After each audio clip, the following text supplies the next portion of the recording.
Buenas tardes, el día de hoy vamos a hablar sobre las variables macroeconómicas y la realidad económica a nivel mundial.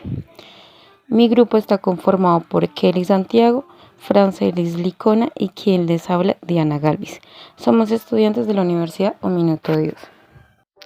En cuanto al Producto Interno Bruto, para el año 2024 sigue siendo Estados Unidos el país más rico del mundo, seguido por China, Japón, Alemania e India.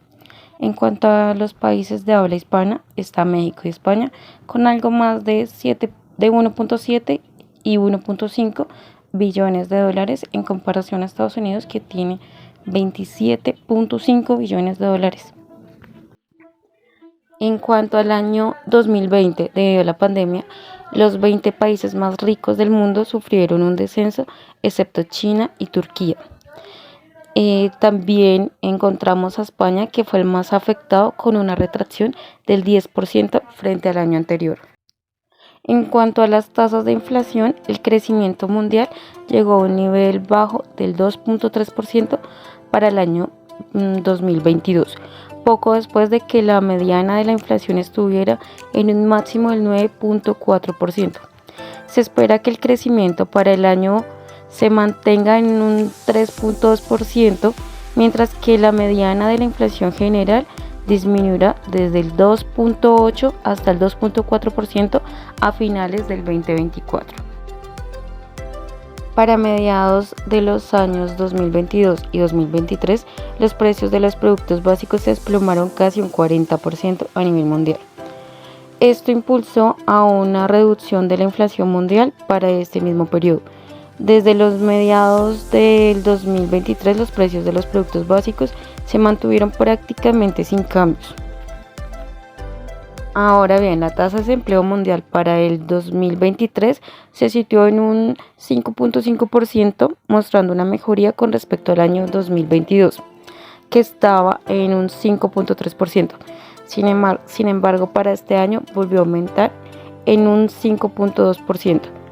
Disminuyeron los ingresos en la mayoría de los países, persistiendo la pobreza de los trabajadores.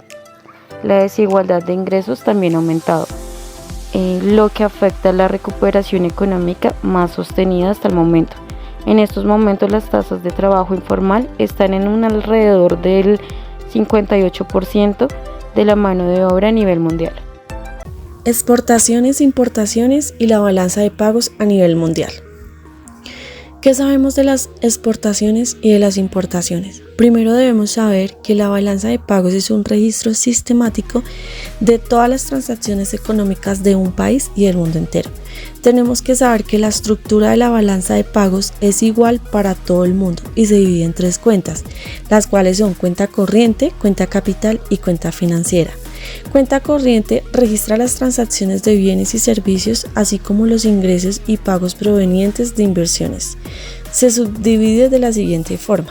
Balanza comercial mide la diferencia entre el valor de las exportaciones de bienes y servicios de un país y el valor de sus importaciones. Si las exportaciones son mayores que las importaciones, significa que hay un superávit comercial.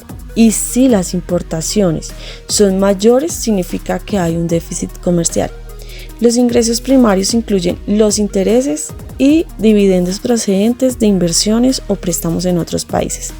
Los ingresos secundarios son transferencias unilaterales de dinero o bienes entre países, como remesas de trabajadores, donaciones y ayuda económica. Cuenta capital. Esta cuenta registra las transferencias de capital entre un país y el resto del mundo. Incluye inversiones financieras y transferencias de activos no financieros, como por ejemplo edificios y equipo. Cuenta financiera. Esta cuenta registra las transacciones financieras, como la compra y venta de activos financieros entre residentes y no residentes. Incluye inversiones directas, por ejemplo, adquisición de una empresa extranjera. Inversión de cartera, por ejemplo, compra y venta de acciones y bonos y flujos financieros. Es importante resaltar que, según el principio de partida doble, la suma de la cuenta corriente, capital y financiera debe ser igual a 0. Significa que en cualquier déficit o superávit de una cuenta debe ser compensado por los saldos de las otras cuentas. La balanza de pagos es una herramienta útil para analizar las transacciones internacionales de un país y evaluar su posición económica en el contexto global. De este modo concede información sobre la competitividad de las exportaciones, la dependencia de las importaciones, los flujos de inversión y otros tipos de inversión dentro de una economía global. La deuda pública, el déficit fiscal y las políticas de recaudación de impuestos. Empecemos por aclarar el concepto de deuda pública. Ocurre cuando pasado un año los gastos del Estado fueron mayores a sus ingresos y por lo tanto la única opción que le queda al Estado era pedir prestado. Podemos decir que es lo mismo que sucede a una familia cuando tiene más gastos que ingresos. Tendrán que pedir prestado y así se comprometen a devolver la cantidad junto con unos intereses en un plazo determinado. En conclusión, podemos decir que la deuda pública son la cantidad de dinero que debe el Estado tras una acumulación de deudas durante años consecutivos. Las políticas de recaudación de impuestos son decisiones que toma el gobierno para aumentar o reducir las recaudaciones de impuestos y gastos públicos dependiendo del estado en el que se encuentra la economía. Un país tiene tipos de políticas, la expansiva y la restrictiva. Es decir, cuando la política expansiva se aplica durante la recesión para reducir las recaudaciones de los impuestos y aumentar los gastos públicos dejando al gobierno con un déficit. Por otro lado, la política restrictiva se aplica durante la expansión para aumentar las recaudaciones de los impuestos y reducir los gastos públicos con el fin de recuperar el déficit obtenido durante la política expansiva.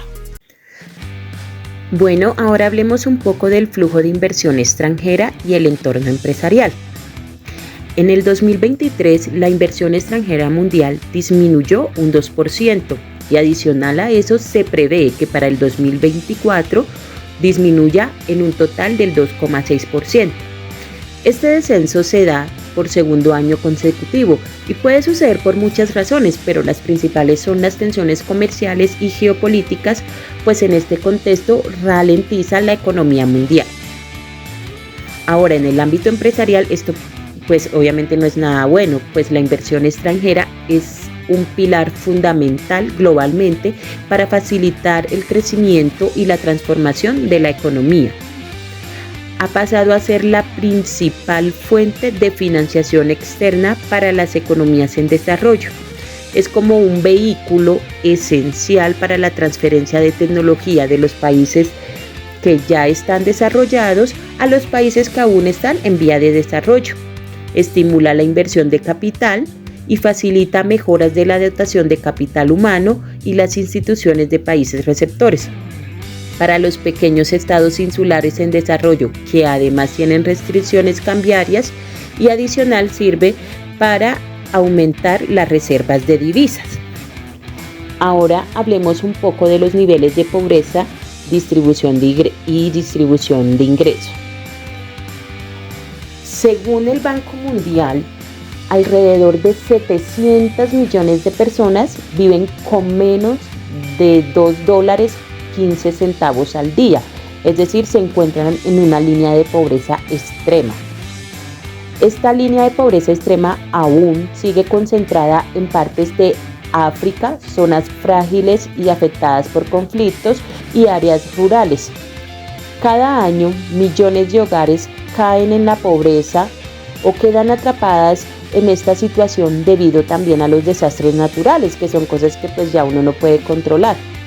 Las temperaturas más altas también ya están provocando una caída en la productividad de África y América Latina, que son como las zonas más golpeadas mundialmente, ¿cierto? Y esto reduce aún más el crecimiento económico, especialmente en estas regiones que son las más pobres y desiguales del mundo.